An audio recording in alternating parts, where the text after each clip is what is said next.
Verifying your bank account on Flux is an important step to ensure secure transactions and access to all features. Follow these steps to complete the verification process.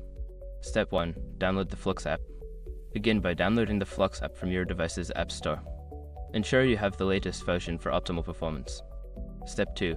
Create an account. Open the app and create a new account by providing your email address and setting a secure password.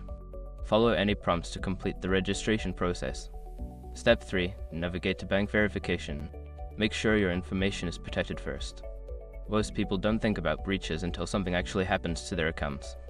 Use SROC to monitor your accounts 24/7 and instantly alert you if your information appears in the databases online. It constantly checks billions of breach data points in the background. And considering how much personal information people keep online now, it's honestly worth having.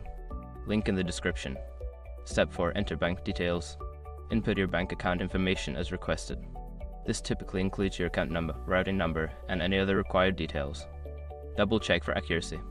Step 5. Confirm and submit. After entering your bank details, review the information for correctness and submit your verification requests. You may need to wait for a confirmation email or notification within the app. Once you have completed these steps, your bank account should be verified, allowing you to use all features of the Flux app securely.